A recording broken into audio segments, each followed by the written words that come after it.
In this video, I will discuss the pagan origins of Easter and therefore why we should not celebrate it. I know that Christians believe this is a celebration of Yahushua's, Jesus' resurrection, but as you will come to see, Easter has nothing to do with that at all. Let's start with the spring equinox. This happens between March 19 to 22. I think this year it's the 20th of March.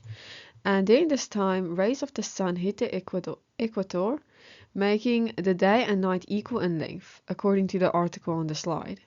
This process was celebrated by pagans throughout years and is named Ostara, basically a celebration of spring. The symbols of Ostara include rabbits and eggs, which are always used to represent Easter. And interestingly, pastel colors, yellow, orange, lavender, and green, are also used to represent Ostara, as shown on the slide. Easter eggs are usually pastel colors, with some exceptions of course, but most of them are these colors. Now you may be thinking, but what has this to do with Easter? Since the celebration of the spring equinox is in March and Easter is in April. Well, April 20 falls about a month after the equinox, which aligns with the period when spring is in full bloom. The pagans celebrate spring because because to them it represents fertility, growth, and renewal. And according to the article at the top, Easter is the first Sunday after the full moon cycle occurs after the spring equinox, which makes it significant to them. If you search, is Easter tied to the spring equinox, you will probably get a response like this. Easter was a celebration of the spring equinox for the pagans, and equinoxes were considered to be sacred times. The information is not that hidden, since there is a direct link between Easter and the pagan holiday Ostara. Even the names look the same. I found many articles that said witches and druids will gather to celebrate the spring equinox and Ostara, showing that the celebration is connected with Satan. If witches and druids are celebrating something that has a direct link with Easter, then it is obvious that we should not participate. Now let's look at some of the symbology of Easter. Rabbits are probably the biggest mascots for this celebration, including baby chicks and eggs. If you look at what rabbits represent, you will see they stand for lust and fertility, both things that are central in pagan festivals. This is because rabbits are very fertile creatures, making them a great mascot for this sinful festival. Eggs are also related with fertility. As you can imagine, chickens lay a lot of eggs. Notice the word rebirth, as this will be important later. Next is hot cross buns. I used to love this bread, but now I refrain from eating it after seeing its symbology. You may be familiar with the female symbol as shown above, but probably did not know that this is what this bread symbolizes. The cross on the bread is not the cross for the cross Yahushua or Jesus died on, but symbolizes the female sign. As I highlighted above, the cross is for the bottom part of the symbol and the circle for the roundness of the bun. This makes sense as women are associated with fertility, seeing that most have the ability to reproduce. I gather that most people are wondering where this whole tradition comes from, and therefore here on the slide is the story. I believe that this is the origins of most, if not all, pagan festivals. However, it is obvious that Semirames taught lies. It says, in biblical times there was a man named Nimrod, who was the grandson of Noah's son Ham. Nimrod married his own mother and became a powerful king. In fact, the people over whom Nimrod ruled elevated him to the status of God-man. His wife and mother, Semirames, became a powerful queen of ancient Babylon.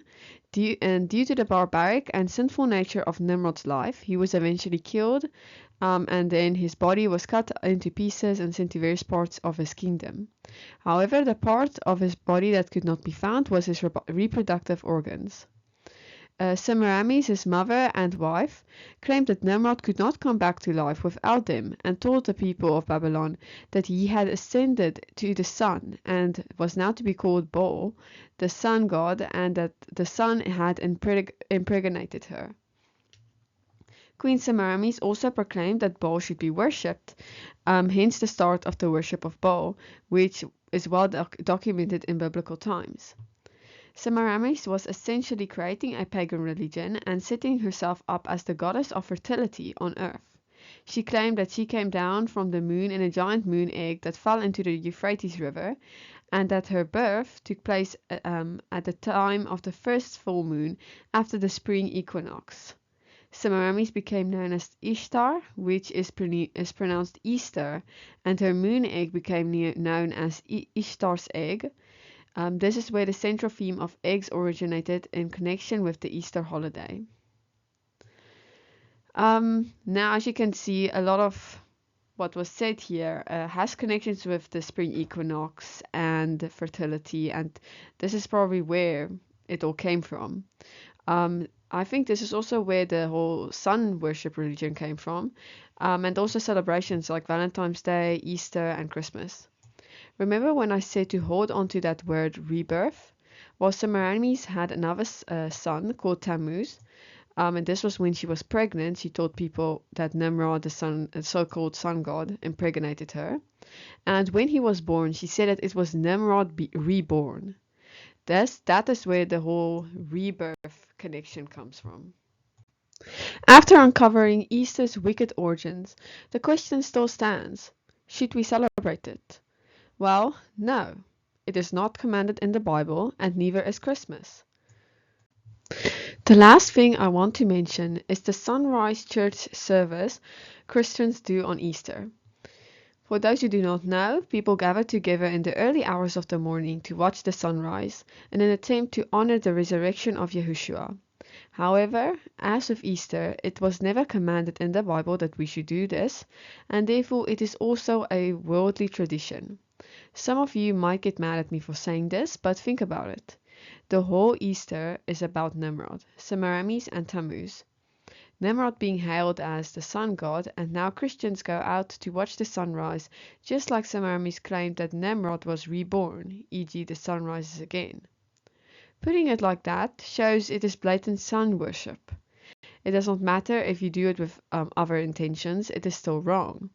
Just like Robin Hood, who steals from the rich to feed the poor, he has good intentions, but stealing is wrong no matter the circumstance. Let's look at what Yahuwah says about this. In Deuteronomy 12 verse 31, you shall not worship Yahuwah your Elohim in that way.